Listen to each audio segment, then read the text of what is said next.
Throughout the 2010s, LeBron had to face some of the toughest finals opponents in history, but many people will have you believe that he was running through a very weak Eastern Conference to get to the finals. But if you look deep enough and look at the context, you'll realize that it's actually not true. Now, I'm not saying that LeBron didn't have easy paths to the finals, because admittedly, there were definitely years where he didn't have to struggle too much. In 2013 and 2014, his only real challenge were the Indiana Pacers with young Paul George in the conference finals. His 2016 run was also pretty easy. That year, his only real challenge were the Raptors, which he beat in 6. And those are pretty much the easy ones that people are referring to when they say he went through a weak conference. But in every other year, however, this was certainly not the case. Let's start with 2011. In 2011, he faced the Boston Celtics in Chicago Bulls in the second and the third rounds. The Boston Celtics had a 56-win record that season, and they were undeniably a super team. In fact, LeBron lost to them twice before, but in 2011, LeBron evened the playing field by making his own super team in Miami, and he had an actual team that could compete with the Celtics. And in their matchup, he absolutely destroyed them.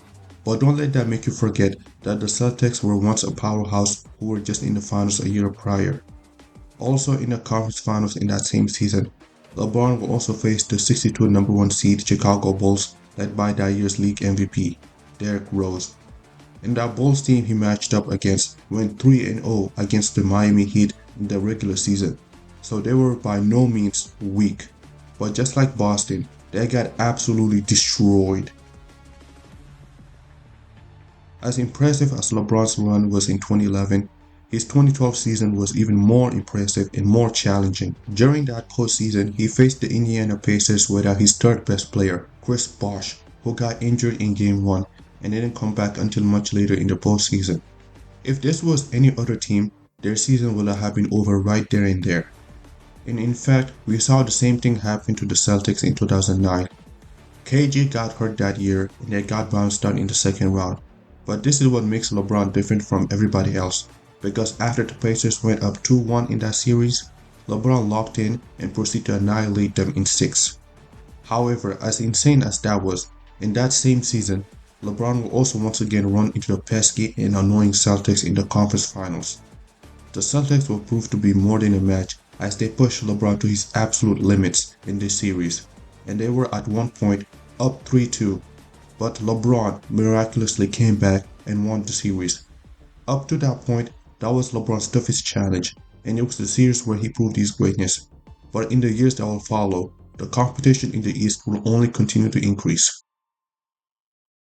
In 2017, LeBron had his most dominant run in the playoffs ever, as he only lost one game on his way to the finals. But this was by no means an easy task. He faced the Indiana Pacers in the first round with Paul George, and despite sweeping them, every game was a close, tight battle.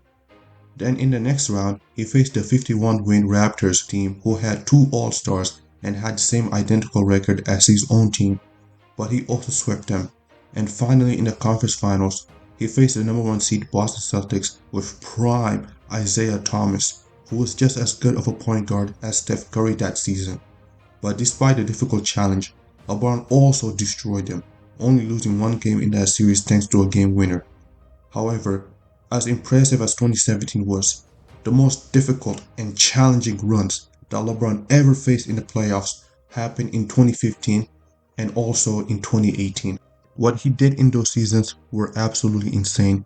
In 2015, LeBron lost Kevin Love in the first round against the Boston Celtics, and he had to face the 50-win Chicago Bulls team in the second round without him. The Bulls had 2 All-Stars that season in Paul Gasol, who was also All-NBA second team, and Jimmy Butler.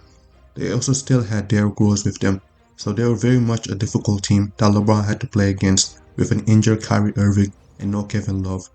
The Bulls were even at one point up 2-1 in the series thanks to a Derrick Rose game winner, but LeBron would once again display his dominance and carry the Cavs to beat the Bulls yet again. Finally, in the conference finals, LeBron faced off against a 60-win Atlanta Hawks team with 4 All-Stars, and this team was no joke because in the regular season, they beat the Cavs 3-1 with them being fully healthy.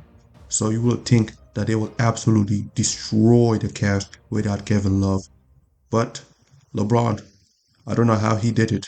Even with Kyrie Irving missing 2 games in that series, still found a way to absolutely obliterate the Hawks and make us all forget that they were even a legit threat. As the insane LeBron's 2015 run was, his 2018 run is by far the most impressive thing he has ever done. That season, Kyrie Irving left the Cavs, and LeBron was forced to carry them with garbage men. He had to face the 48-win Indiana Pacers team in the first round, led by Victor Oladipo, who was also an All-Star and All-NBA third team that season. But despite the difficult matchup, LeBron managed to beat them without a single one of his teammates scoring over 20 points in that 7-game series. However, things will get even crazier in the second round, as LeBron had to face the Raptors for the third consecutive year. The Raptors that season were the first seed and won 59 games. They also had 2 All-Stars in the Coach of the Year. But despite all of that, LeBron will once again absolutely destroy the Raptors in a sweep, earning the nickname LeBronto in the process.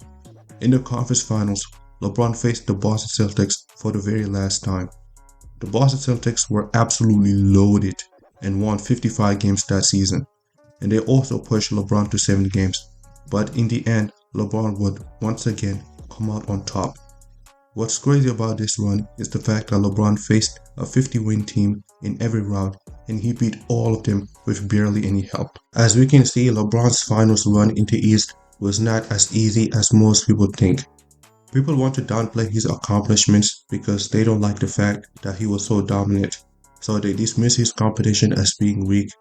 But if you really look into the context, you'll realize just how wrong everybody else is.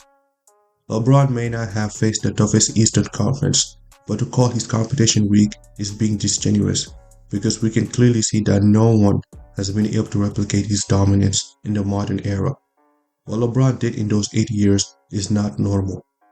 Jason Tatum has had a top 5 roster in the East for many years now, yet he has only been to the finals twice. Kevin Durant, on the other hand, even with a super team, couldn't even make it past the second round. LeBron made it look easy, but it's actually not, and it's not something that anybody can just do. Every year LeBron will play until June, giving the other teams time to scheme and figure out ways to beat him. But in the end, it didn't matter. It didn't matter that Derrick Rose was the MVP in 2011 or when Paul George became playoff P. It didn't matter that his teammates got injured or the Celtics created super teams.